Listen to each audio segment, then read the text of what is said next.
Coming up today, stocks rip across the board. Palantir beats on earnings. Why is the market shrugging off Friday's events? An overlooked corner of the market. Rising tensions with Russia. And the good times keep a rolling. It's going to be another big week, guys. Let's go.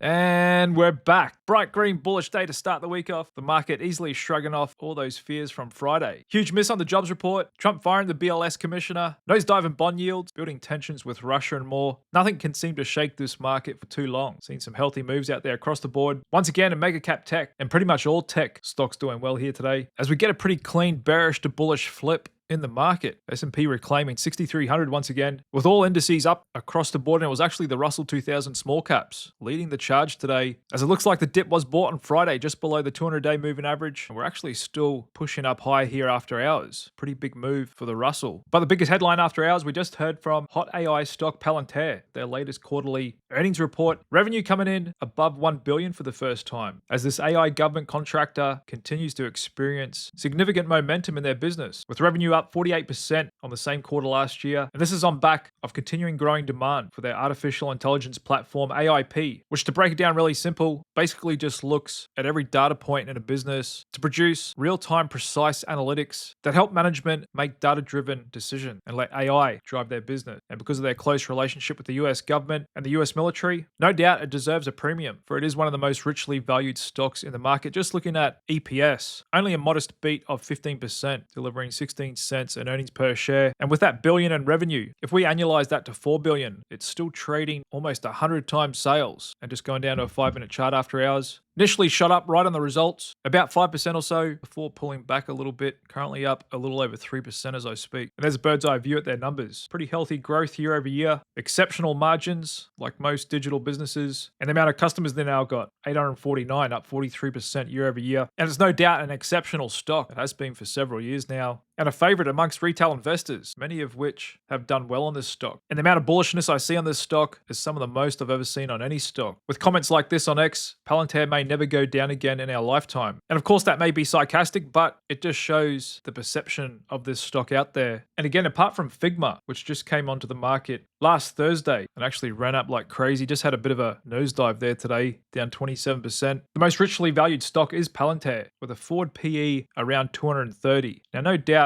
it's a high quality, fast growing business. For sure, it's going to be around for many more years. But the expectations on it are basically the highest in the market. It has to deliver more than every other stock going forward. There can't be any hiccups. There can't be any earnings misses. There can't be any negative surprises. Otherwise, if so, it could come falling down like a house of cards, even just to mean revert back to a long-term average, because it has had such a massive ascent. The thing is, nobody knows when it's going to top and how crazy it could get. Currently approaching almost 400 billion in a market valuation, for which if you look at other companies with a similar market cap, for which there's only really a handful or so, they have revenues multiples the size of Palantir. So the expectations for this stock going forward are elevated, but nonetheless, the key fundamentals bodes well for the overall AI-driven bull market. As long as these big names continue to see growth, there's no reason why the entire AI theme can't continue to benefit from that. Because it's not just Palantir, there's also a number of AI-related stocks out there trading on very rich forward valuation, with still a few tech stocks that could appear to be quite cheap, namely Dell, Micron, Adobe, and Cisco, along with Zoom and Qualcomm, and my favorite Alphabet, still trading at less than 20 times next year earnings, and I think they're going to be one of the biggest players in AI for many more years ahead. And there's a look at the earnings leaderboard today. Once again, mostly green, just a few misses there, but we always start the week a little slow. We'll really be getting into the thick of it tomorrow. Before market open, Pfizer, Caterpillar, retail favorite Lemonade, and then after close will be the big one, AMD, Supermicro, Arista, Open Door, Snap, Upstart, and a few other retail favorites this week, namely Oscar, IonQ, D-Wave, Big One, Rocket Lab, and SoundHound after close Thursday. And I'll also be paying attention to Uber before open on Wednesday, along with DraftKings after the close, as they're kind of like the Robin Hood for online sports betting. So I'll be interested to hear all their guidance and how they see the consumer. A lot of these businesses not even affected by tariffs or really the overall macro setup at all. And instead we have other driving factors in the market apart from the Fed, inflation, tariffs, interest rates. And that's the huge driving force of retail investors. Once again bidding up US clothing company American Eagle after the president came out in support of Sydney Sweeney, who is somehow now controversial for appearing in a jeans ad. And there's the president's post on this, saying Sydney has the hottest ad out there and American Eagle jeans are flying off the shelf. And it was interesting to see over the weekend the CEO CEO of Jaguar, who recently insulted their customer base with woke advertising, saw sales take a nosedive, and he was just ousted. So in other words, our culture does drive business success or failure, and by extension, moves in financial markets. And as I've been saying, I think we're past peak wokeism. Companies like American Eagle actually going the other way because the tide has turned, as most of the silent majority are sick of all that old crap. And the companies that engaged in all of that stuff, of which pretty much all of them got beaten down in the market, maybe coming to the realization that pandering to the minority of woke ideologies just simply isn't good for business, and instead the market's telling them clearly, go the other way, with American Eagle up 23% today on big volume, helping me and my members close a profitable options trade on it, which I opened last week because of Sydney Sweeney getting involved with this company. And what other company should hire Sydney? United Health. Imagine that. An ad coming out with her on it would surely give this stock a much needed bump up. Absolutely getting slammed this last month. Or maybe UPS could hire her, driving a truck, making some deliveries. I'm sure that would be a hit amongst us retail investors. No doubt there's a number of companies out there seeing the success it's given American Eagle. A lot of people posting on social media they're going back and shopping there for the first time in years because of this. Could also be a good idea for Target, which is still struggling after they went woke a couple of years ago. Not to mention Nike, which has only just started to show some signs of recovery after a very tough few years. But moving on from that, why is the market shrugging off everything that happened on Friday like it didn't even happen at all? Fears pulsating through markets as only hours after we got the jobs report, Trump fired the head of the Bureau of Labor Statistics that released them, which no doubt is seen as a very controversial move in response to bad numbers. But there is legitimate reason for cause. Ray Dalio, normally a Trump critic and founder of the world's largest hedge fund, came on X today and said, I probably would have fired the head of the BLS as well, because its process for making estimates is obviously obsolete and error prone. There is no good plan in the works for fixing it. And it's true, like I said on Friday, it's a bit of a joke. The huge amount of revisions they do in today's day and age, data collection should be near real time and with only a small margin of error, 2-3%. These 30% revisions and dialing back jobs growth by hundreds of thousands of jobs shouldn't be acceptable. And the market may agree with that and actually get excited by a new BLS chief and culture there for reporting this important data that the market does key off. In addition to a new Fed Reserve governor, as one also resigned on Friday. And just looking at the 2-year bond yield, did stabilize there on low volatility today, 367. And someone asked me on Friday, wouldn't bond yields be coming off a good thing? Well, it depends why they're coming off. If they're coming off really hard because the market's worried about soft economic growth just around the corner, and that's why the Fed has to cut rates dramatically, then that's not a good thing for stocks. What we want them to do is consolidate or just drift lower,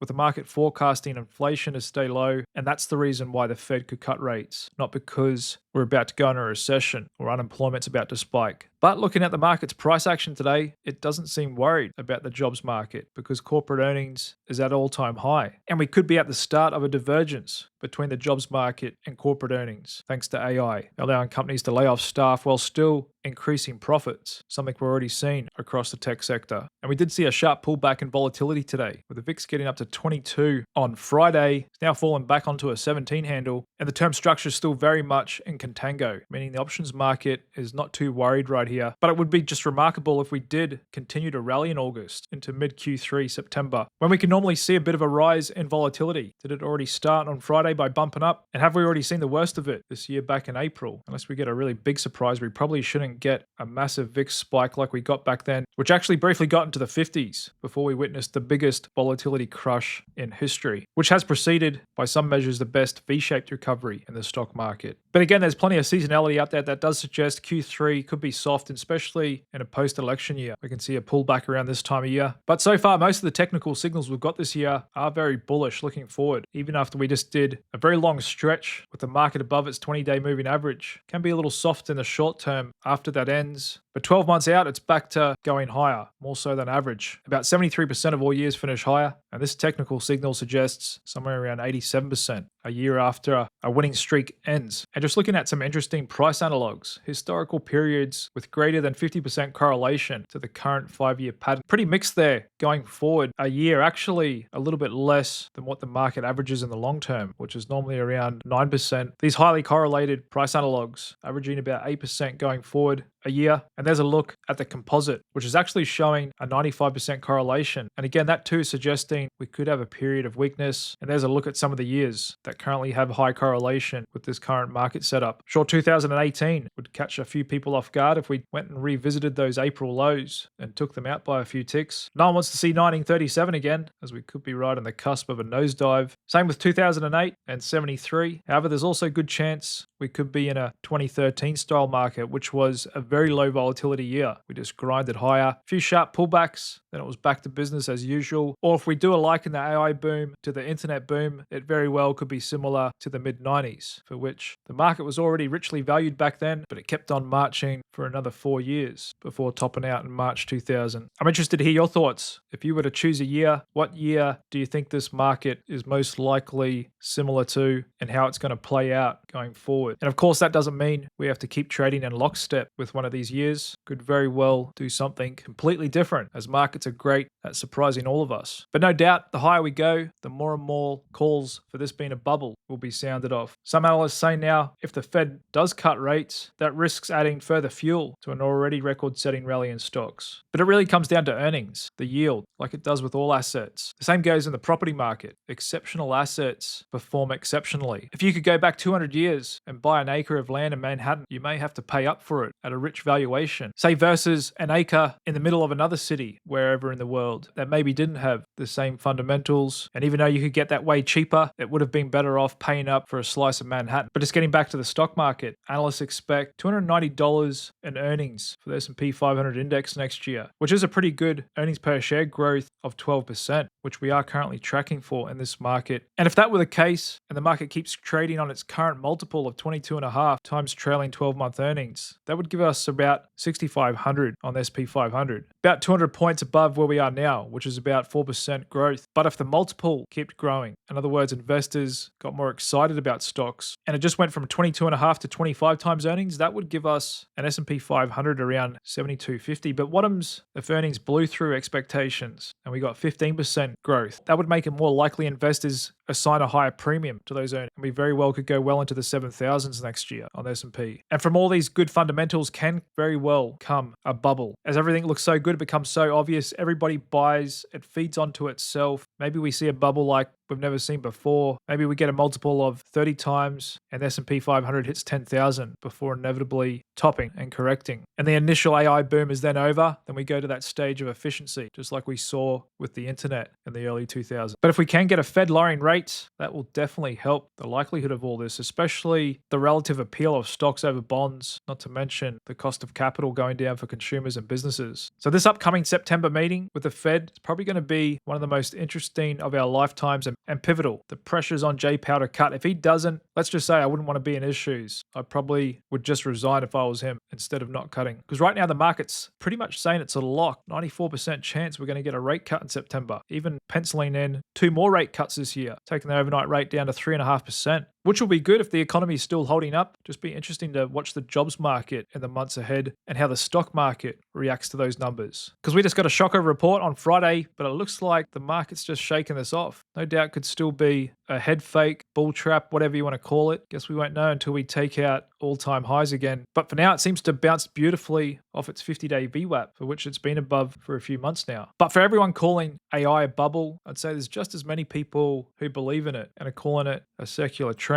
Of course, valuations are another thing. But right now, stocks that are classified as AI related account for about 35% of the S&P 500 when it comes to their earnings, but about half of its market cap. Now that does seem like a high number, but it's been higher in history. Railroads got up to 64% of the US market cap back in the 1880s after they experienced a 60-year secular trend. And it's not just complete euphoria. There's also justification. As these big companies keep getting bigger, they're absolute cash machines, as there's nothing more profitable and scalable than digital businesses, and AI is accelerating that. With the net income of the top 10 biggest companies pulling away from the rest of the market these last couple of years. And early 23 is really when GPT kicked off. And what's grown even faster than their profits is the amount of money they're spending, not doing what like Apple's done for the last 10, 15 years, for which they've also been a cash cow, but they've used their cash to buy back shares, help juice the stock price higher, but I think at their expense of their future somewhat. No doubt they're still a super strong consumer brand, but they're really lacking on innovation. I think that's because Tim Cook has played it too safe. He had Buffett take a big stake in him. No doubt I think that might have influenced him to be a bit more conservative when it comes to R&D and making bold bets. But these other companies, they can't invest their cash fast enough. We've even seen recently with Meta, even looking like they're going to have to go to the debt market soon. They're plowing so much of their cash into AI. And just look at that acceleration, even over the last year, with a 12-month forward estimated capital expenditure for Microsoft, Alphabet, Amazon, Meta, and Oracle, almost doubling. Just those 5 companies alone expected to spend near $400 billion over the next year. That is a huge amount of cash. Not to mention a number of countries around the world investing trillions of dollars in the States, thanks to Trump's negotiations, which ended up going the complete opposite way to what the so-called experts, economists, and mainstream media told us will go. And so all that investment is a strong structural tailwind for valuation of US tech companies going forward. And there's a number of these chatbots all competing with each other. GPT, Gemini, Claude, Perplexity, the list goes on. And they're all growing like wildfire. GPT hit 700 million weekly users. That's up 4x from last year. Huge growth, which bodes very well for Nvidia, as these chatbots use so much compute power with every response they give. In addition to actual power, electricity, power the data centers that run all these chips, I think is unlocking a new strong trend in electricity demand going forward. After we saw that stagnate for 15 years, it too just happened to break out when GPT came onto the scene. And for a long time, the tech industry only accounted for a small percentage of overall electricity demand, something like 2-3%. But going forward, there's estimates, even just data centers alone could account for over a quarter of all US electricity demand come 2030 in the next 5 years. And that's another kind of structural change we've seen in the business landscape, especially after the pandemic. A lot of people and companies realized they could just work from home and still achieve the same result. Commercial office building vacancies shot right up, and so has investment and construction spending gone down for office buildings, whilst at the same time, construction spending for data centers is melting up and to the right, as no doubt these are the hottest assets in the infrastructure sector. And a few different ways to play that, with traditional REIT-style structures, digital realty trust, DLR, Equinix, another data center REIT, and to a lesser extent, American Tower, but probably the most pure play, hot stock way to play it, Applied Digital, APLD, just a small cap at $3.6 billion. And even though they're not cash flow positive yet, they did come through with a monster beat last Wednesday. Market appears to have really liked that result. And there's a look at its monthly chart. Could be breaking out of this base, certainly getting a lot of volume the last couple of months. Another thing that's been unusual in financial markets this last couple of years is we're breaking records for what was long said to be the most accurate indicator in finance, the yield curve, now been inverted for over 3 years, and hence the strong calls for a recession in that time. As every half year or so, the market becomes convinced we're right on the cusp of a recession, only for it not to happen. And so the Fed shot up rates, the fastest they've ever done. This came off the back of 40-year high inflation, record yield curve uninversion, but the unemployment rate still has not significantly shot up, as the labor market has been resilient this last couple of years in the face of higher rates. And no doubt AI has played a role in that, definitely on the corporate profit side, especially for mega cap tech. After they got slammed down in 2022, they've bounced back and kept on motoring ahead ever since. But that's left small caps largely behind, for which there is now record valuation gaps between small caps and large cap. No doubt mega cap tech has more quality earnings than dominant tech businesses. But there's also big political tailwinds for traditional domestic companies. Deregulation, tariffs on imports, which incentivize domestic production, lower tax rates, and of course, if we can get lower interest rates, that'll help out small caps, and potentially any more political support and incentives to produce on US soil. Because I think I'd surprise a few people to know that small caps have actually been consolidating for the last 4.5 years and are still currently just sitting above the 200-day MA. So moving on, if the market's already digested tariffs and seemingly for today at least, I'm not too worried about the jobs market. We'll just see if the S&P can hold up all week and today's not a fake out. But what could be next for the market to get worried? Well, there's rising tensions with Russia, with the US admin putting the squeeze on India for buying massive amounts of Russian oil, threatening higher tariff, looking to cut off one of Russia's biggest customers